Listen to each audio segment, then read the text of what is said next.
ఈనాటి 7వ తరగతి తెలుగు ప్రథమ భాష విద్యార్థిని విద్యార్థులకు శుభ ఆశీస్సులు.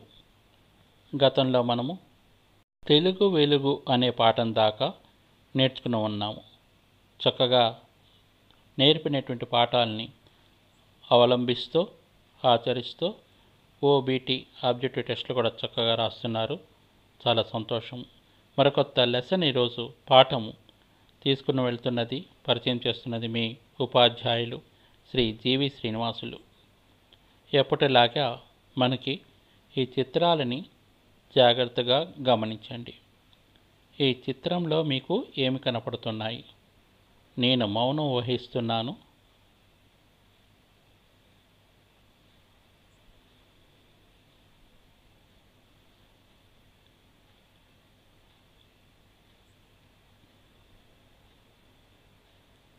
గమనించుంటారు కదా. మొదటిది రాతి స్తంభ కట్టడము. రాతి స్తంభ మీద చెక్కినటువంటిది ఒక ఇదనమాట కట్టడం. రెండవది రాతి మీద మలిచినటువంటి ఒక బొమ్మ. ప్రస్తుతానికి అది బొమ్మగా చెప్పుకుందాము. మిగతావి కూడా చూడండి.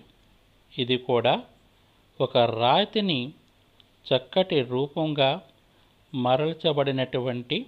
చెక్కబడినటువంటి బొమ్మలు. ఈ బొమ్మలను చూశారు కదా, ఈ చిత్రాలను చూస్తున్నారు కదా. ఇప్పుడు ఈ ప్రశ్నలకు సమాధానం చెప్పండి.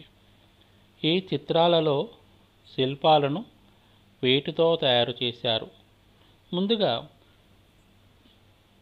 మనము బొమ్మలు అనుకున్నాం కదా, వాటికి ఒక చక్కటి పదం ఉంది తెలుగు భాషలో. శిల్పములు. శిల్పములు శిలలతో తయారైనటువంటిది శిల్పం అన్నమాట. అది వీటితో తయారు చేస్తారు. శిల అనగా రాయి కదా, రాతితో తయారు చేస్తారు. రెండో ప్రశ్న, చిత్రాలు ఏ కళకు సంబంధించినవి? చిత్రాలు ఏ కళకు సంబంధించినవి? శిల్పాలను తయారు చేసేవారిని ఏమంటారు? ఈ యొక్క పాఠాలు చెప్పేవాళ్ళని ఉపాధ్యాయులు అంటారు. బొమ్మలు గీసేవారిని కళాకారులు అంటారు. పాటలు పాడేవాళ్ళని గాయకులు అంటారు. అలాగే శిల్పాలను తయారు చేసేవాళ్ళని ఏమంటారు అనేటువంటిది ఈ ప్రశ్నలు సమాధానాలు చూద్దాము. మరి చిత్రంలోని శిల్పాలను రాళ్లతో తయారు చేసినవి, వాటిని శిల్పాలు అంటారు. మీకు ఇప్పటివరకు అది బోధపడింది. రాతి అంటే శిల్పము అంటే రాయి, దానితో తయారు చేశారు కాబట్టి శిల్పము అంటం జరిగింది. రెండవది చూడండి. ఈ చిత్రాలు లలిత కళలు శిల్పకళకు సంబంధించినవి. లలిత కళలు 64, చతుషష్ఠి కళలు 4, 60, 64 చతుషష్ఠి కళలు అంటారు. వాటికి సంబంధించినటువంటి ఆ కళలో శిల్పకళ ఒకటనమాట. శిలను నిజమైన వస్తువుల మందము, పొడవు, వెడల్పు కలిగి ఉంటాయి. శిలకి మనిషికి ఏ రకంగా వంపు సంపులు ఉన్నాయో, ఏ రకంగా పొడవు వెడల్పులు ఉన్నాయో, 6 అడుగులు పొడవు, ఇంత వెడల్పు, ఎత్తు పల్లాలు ఉన్నాయో వాటికి కూడా ఉంటాయన్నమాట. శిల్పాలను తయారు చేసే వారిని శిల్పి అంటారు. పాఠాలను బోధించే వాళ్ళని ఉపాధ్యాయుడు అంటారు కదా. పాటలను పాడే వాళ్ళని గాయకులు అంటారు కదా. అలాగే శిల్పాలను తయారు చేసేవారిని శిల్పి అంటారు. శిల్పి ఏకవచనం, శిల్పులు బహువచనం. ఇంకపోతే పాఠ్యభాగ నేపథ్యము. ఈ శిల్పాల గురించి మీరు ఎందుకు తెలుసుకోవాలి? వాటి యొక్క ఆవశ్యకత ఏమిటి అంటే, మనిషికి మానసిక ఆనందాన్ని ఇచ్చేవి కళలు. మనిషికి మానసిక ఆనందాన్ని ఇచ్చేవి కళలు. అందులో లలిత కళలు అయిన సంగీతం, సాహిత్యం, నాట్యం, చిత్రలేఖనం, శిల్పం ముఖ్యమైనవి.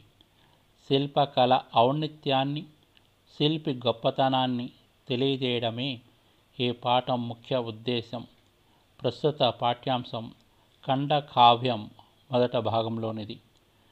మనిషికి మానసిక ఆనందాన్నిచ్చేవి కళలు.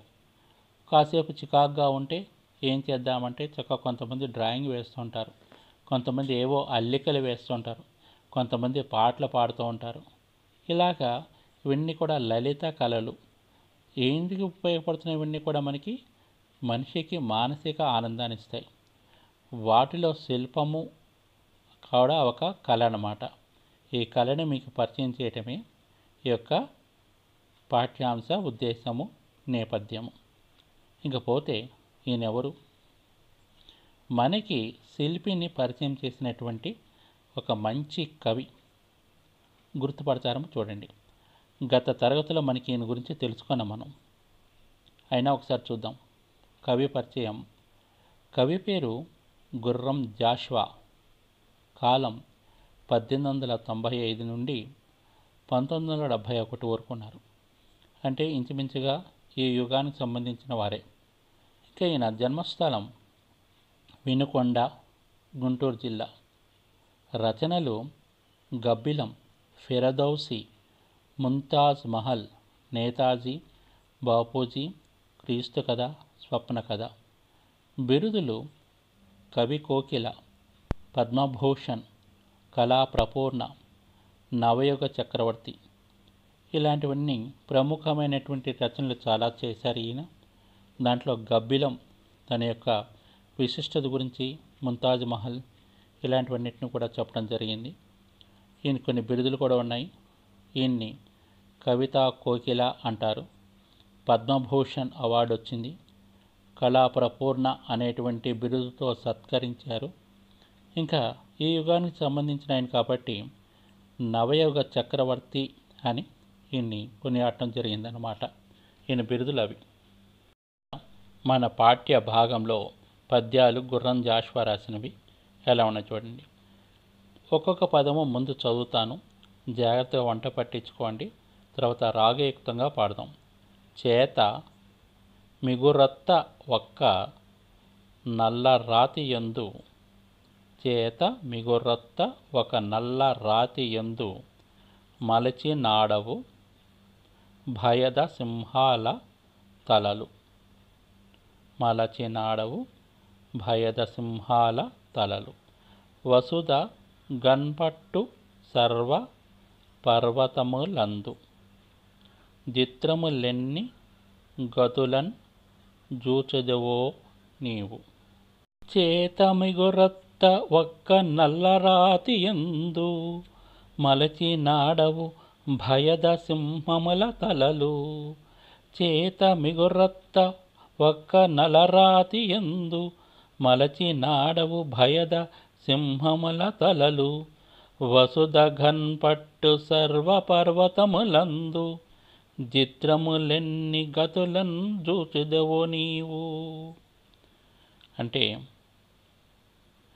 నీ యొక్క ఓ శిల్పి మనసు చిగురించేటట్లు ఒక్క నల్ల రాతిలో భయంకరమైన సింహాల తలలు చెక్కావు. భూమి మీద కనిపించే కొండల్లోని రూపాలను ఎన్ని విధాలుగా చూస్తావో కదా. శిల్పికి ఉన్నటువంటి నైపుణ్యము. ఎక్కడ రాయినైనా తీసుకొచ్చి, చక్కటి నల్లని రాయిని తీసుకొచ్చి భయంకరమైన సింహాల తలలు చెక్కుతాడు. ఎక్కడెక్కడో రాళ్ల మీద, కొండల్లో ఉండేటువంటి రూపాలన్నింటినీ కూడా చెక్కి మనకి పరిచయం చేస్తూ ఉంటాడు కదా ఈ శిల్పి. పద్యం రెండోది చూడండి. సున్నితంబైన నీ చేతి సుత్తె నుండి, సున్నితంబైన నీ చేతి సుత్తె నుండి బయలుపడే ఎన్ని దేవస్థలములు, ఎన్ని దేవస్థలములు. సార్థకము గాని ఎన్ని పాషాణములకు గలిగే నీనాడు పసుపు గుంకాల పూజ. సున్నితంబైన నీ చేతి సుత్తె నుండి బయలుపడే ఎన్ని దేవస్థలములు. సార్థకముగాని ఎన్ని పాషాణములకు గలిగి నీనాడు పసుపు గుంకాల పూజ. మెత్తనైన నీ చేతి సుత్తె దెబ్బలతో ఎన్ని దేవాలయాలు బయలుపడ్డాయో, అంటే నిర్మించినావో. ఒకనాడు వ్యర్థంగా పడి ఉన్న ఎన్నో బండలకు నీ వల్లనే పసుపు కుంకుమలతో పూజలు పొందే భాగ్యం లభించింది. అంటే మెత్తగా ఉండేటువంటి ఆయన యొక్క చేతిలో సుత్తి దెబ్బలతో ఎన్నో దేవాలయాలు, ఈరోజు మనం గుళ్ళు చూస్తున్నాం, గుళ్ళో ఎన్నో శిల్పాలు ఉన్నాయి, అవన్నీ ఈ శిల్పులు చెక్కినవే కదా. వారి యొక్క మెత్తటి చేతితో అవన్నీ కూడా మరచినవే కదా. ఆ రకంగా మలిచి ఉన్నటువంటి ఆ బొమ్మలకు పసుపు కుంకాలతో పూజింపబడేటువంటి భాగ్యం కలిగిందంటే నీవు ఎంత మహనీయుడవో, నీవు ఎంత గొప్ప వ్యక్తివో కదా అంటున్నారు గుర్రం జాషువా. మరొక పద్యంలోకి వెళ్దాం. కవి కులంబున గల అలంకార రచన. అలంకార రచన, అది అలంకార రచన అన్నమాట. కలదు కలదోయి శిల్పి నీ యులి ముఖంబున, నీ యులి ముఖమున గాకపోయినన్ బెను రాతి కంబములకు కుసమ వల్లరు లేరీతి గుర్చినావు, కుసమ వల్లరులు లేరీతి గుర్చినావు. కవికులంబున గల అలంకార రచన కలదు కలదోయి శిల్పి నీయులి ముఖమ్మున గాకపోయినంబెను రాతి కంబములకు కుసమ వల్లరు లేరీతి గుర్చినావు, కుసమ వల్లరులు లేరీతి గుర్చినావు. ఓ కవి కులానికి ఉండే అలంకార రచన. కవులలో అలంకారము అంటే మనం అలంకరించుకుంటుంటాం, పౌడర్ రాసుకుంటాం, చక్కగా బొట్టు పెట్టుకుంటూ ఉంటాం, జడలు వేసుకుంటూ ఉంటాం కదా. అలాగే కవులు కూడా వాళ్ళు రాసేటువంటి పద్యానికి మంచి మంచి అలంకారాలు వేస్తూ ఉంటారు. అలాగా ఆ రచన చూసేటువంటి శక్తి కూడా నీ ఉలికి ఉంది.